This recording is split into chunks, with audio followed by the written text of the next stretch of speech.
What's going on, everyone? I'm Joshua Thomas, and you're watching the FailroadExpress, and today we're going to teach you about everything you need to know about how turns work in Final Fantasy Tactics. Now, importantly, this works for both the modern version of Final Fantasy Tactics, the Ivalice Chronicles, and the classic version that comes inside it, and honestly, every version of Final Fantasy Tactics there is.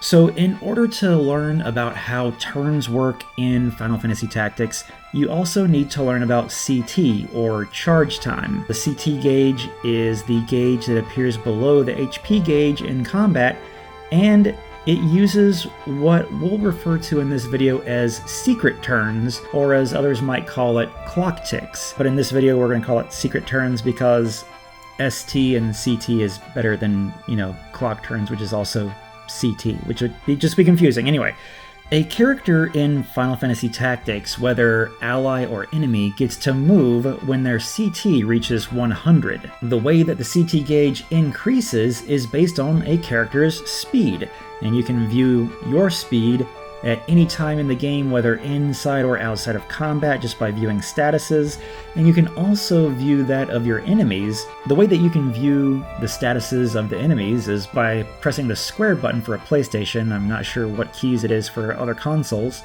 and then going over to your enemy and checking their status, and you can see their speed as well. The simple stuff that you need to know about CT is that in order to take a full turn that's moving and performing an action, it takes 100 CT, which drops you back down to 0. But you don't have to move and act each round. In fact, if you choose to just move or just act, you only expand 80 CT. And if you should choose to just completely wait, you only expand 60 CT. This is a great way of strategizing, as you may want to change the order in which your characters take their turns for many different reasons. Maybe it's because a character you're trying to target with a spell keeps moving before you can cast that spell. Well, if you wait one turn, you can then be able to cast the spell ahead of when that enemy moves. This is also great for if you're needing to heal characters and the character that you need to heal moves before the healer can take their action. There's tons of different reasons why you might want to augment your CT, but these are the easiest ways to do it from the very get-go. So we talked about how CT is calculated by a character's speed, and, well, we're going to look at two different character speeds, 6 and 7. That's because these are extremely common speeds. You're going to see these at the beginning of the game. Most classes in Final Fantasy Tactics are going to have a speed of 6 or 7. Looking at this chart here, you can see the secret turn order and a speed 6 character and a speed 7 character's CT gauge. You can see that the speed 7 character is going to get to take a turn on ST15, whereas a speed 6 character is going to get to take a turn on ST17. Now you're going to also notice that these kind of look like regular multiplication tables until you reach 100. But don't worry, your CT doesn't get wasted, because if you look at the next number, you'll see that that number actually goes up more than that character's speed. This is because any residual speed that is left over when the CT gauge reaches 100 spills over into the next turn. So the 2 CT that's left over for the speed 6 character is added to the next turn, and on secret turn 18, you'll see that instead of the character just having a CT of 6, they're going to have a CT of 8. And a speed 7 character is going to have a CT of 12 instead of a CT of 7. You'll also notice that by the time the speed 6 character gets to go on ST17, the character with a speed of 7 will have already gotten to 19 on their CT gauge. Casting spells works very much the same as character turns. There is a casting speed for every spell in the game. You can check the cast speed at any time just by going into your list of abilities and checking the spell. In this specific example, this Black Mage is going to cast Blizzard on this speed 7 enemy. Just like in our chart here, we can see that on ST17 is when the wizard chooses to charge Blizzard. You can see that because the cast speed of the spell is 25, that each secret turn, the CT of the spell is going to go up by 25 points, meaning that it's going to take 4 secret turns until the spell CT reaches 100 and Blizzard can be cast. And this is going to happen on ST21, before the Speed 7 character is able to get their CT up to 100, which means that this spell is going to cast before the Speed 7 character gets to take another turn. It's important to note that a spell CT gauge is never shown visibly. It's just an invisible gauge, even though on the timeline you can see where the caster is going to cast their spell. This is a great way of planning how you're going to use spells and understanding why some spells may be slower than others, and why it's important to try and cast your spells before the enemy is going to be able to act.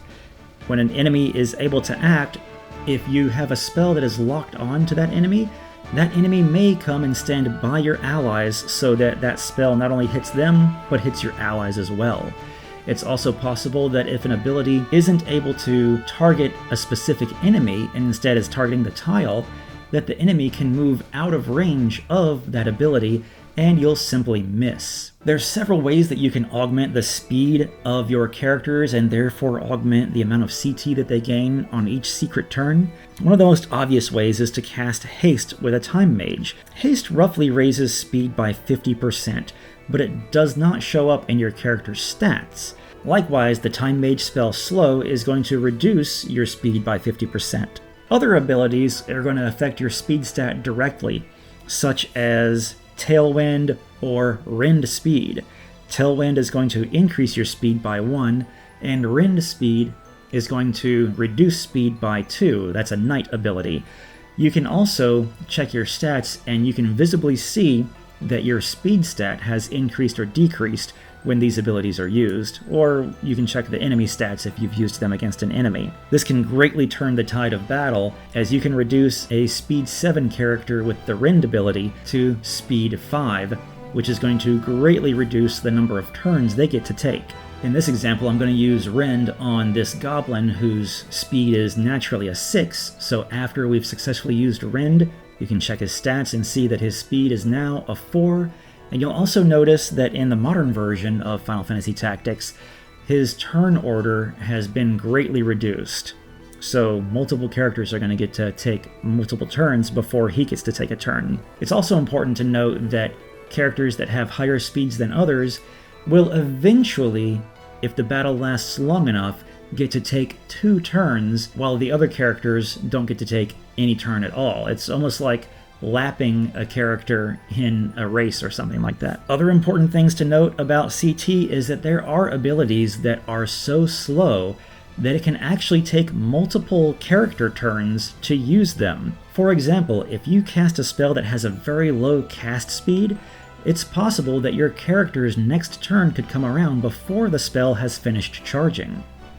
What this means is that you're either going to have to cancel the turn, or you're going to have to wait and maybe just move while the character continues to charge that spell or ability. In many cases, it may not be useful to use these abilities until you can get some other way of augmenting your character's speed, such as abilities that increase the speed of spell casting. Another thing to know about CT is that the archer's aim ability actually isn't based on the character's speed or CT at all. Instead, it's based on secret turns. While I don't have an exact table of how many secret turns each aim ability takes, it's important to note that once you get past aim plus 5, the amount of secret turns it takes can take longer than it takes for a character to reach their next turn. This means that that character could have performed a normal attack 2 times in the same amount of time that it takes to charge that aim ability. This means that those really high aim abilities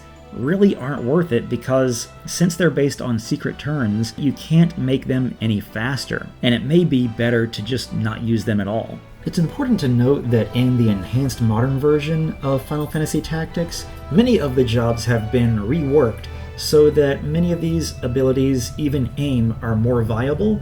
Nevertheless, factors such as your character speed or the speed of the enemy can still make these slower abilities less effective. The last thing you need to know about CT is how jump works, and jump is based on the character's speed. While jump is going to activate faster than a character's turn if they're starting at CT 0 and going all the way up to CT 100, it's important to check the CT of the enemy and make sure that, it's at least below 40. I would estimate that as long as the enemy's CT is below 40, you're guaranteed to hit them with jump. The only other way you could hit a character with the jump ability who has a very high CT, close to 100, is if that character is stopped or prevented from moving by some sort of status ailment. There are many status ailments that can prevent a character from moving, such as sleep, stop, and disable movement. One last thing you should know is that it's easy to see the turn order on the modern version of Final Fantasy Tactics, but did you know that you can also check turn order in the classic version? In order to check turn order in the classic version, you have to deselect your character with the cancel button, and then press the menu button in order to view your menu, and then you can click on the turn list to see the turn order. This list will also tell you when characters are going to cast spells or use abilities as well. So it essentially works the same way as the modern timeline, it's just hidden in some menus. Well, I hope you guys enjoyed this video. I hope you learned as much as you could about how turns work in Final Fantasy Tactics. I'm sure you're going to be able to use this to great success and to help you guys plan your strategies in each of your battles. I hope you guys will like and subscribe and check out more on the FailroadExpress. Hey, there's hype points too. Apparently, there's ways that you can give me hype. I hope you will hype this video up so that more people will see it. Thank you guys for watching, and I hope you'll check out more on the FailroadExpress. Check you guys next time.